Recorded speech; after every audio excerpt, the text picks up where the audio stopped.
right, welcome back to Sunrise, everybody. And with no deal in hand by the midnight deadline, the federal government is now shut down. Joining us now is Dr. Richard Gerhardt, chair of CSUB's Economics Department, to break it all down. Good morning. Thank you for joining us. Thank you for having me. Okay, so first question, what does it mean when the government shuts down? Sure. So what it means is essentially everything remains open. Essential workers still go to work, but for the most part, all federal workers are unpaid. They get back pay in a couple of months, and about 800,000 workers of the federal workforce get furloughed, which means that they get sent home and they don't have jobs. They don't have to do anything during this time.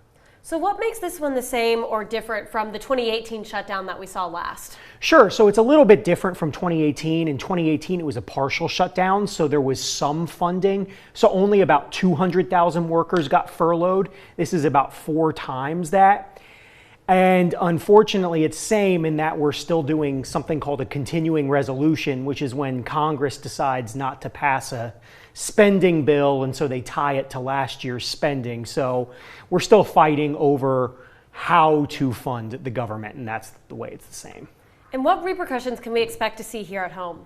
Sure. So for the most part, most services, especially for seniors like Medicare, Social Security, Veterans Administration benefits, those won't be impacted. There might be delays in talking to customer service reps, but the biggest impacts are going to be out in East Kern with a lot of the defense contractors.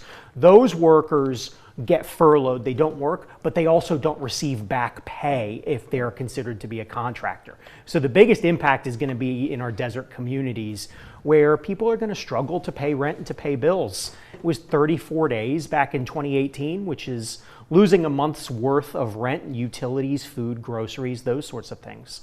So that could hit very hard. And with this being 4 times the size of the one we saw in 2018, do you predict this will last longer, or we just can't tell at this point? Yeah, unfortunately, we just can't tell at this point. It seems to be a little bit of an issue between the Democrats and the Republicans right now.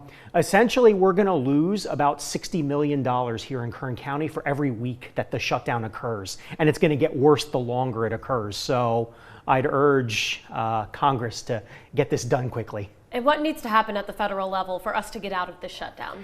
So probably the biggest thing that needs to get done is they need to come to a compromise. Unfortunately, with a thin House majority for the Republicans and a slight majority for the Republicans in the Senate, they're going to need some Democrats to come on board. So probably some reconciliation with health insurance premiums, with Obamacare subsidies being ended, would probably get Democrats to end the shutdown. And the last shutdown cost the American taxpayer about $4 billion total. So how does this play into Trump's tax cuts that he's been working on right now? Yeah, so unfortunately, this is going to be bad for the economy because people aren't going to be spending. And we're kind of entering an era where recent jobs numbers just came out and the private sector lost about 50,000 jobs this month. And so it's highly likely that the Federal Reserve will cut interest rates again.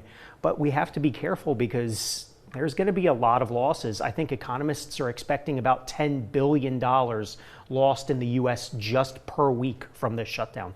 And how are we supposed to make up for this money lost? So the good thing is that the sooner it ends, the quicker we get back to normal and the sooner we make things up. But if it's reaching the levels we saw in 2018 where it was 34 days, we can't make that up. And so that's problematic. So the longer it goes on, the less likely we can make back this money and get people back in the financial positions they were in before the shutdown. Well, thank you so much for coming on this morning and for breaking down the federal government shutdown now in effect across the country. Dr. Richard Gerhardt, everybody.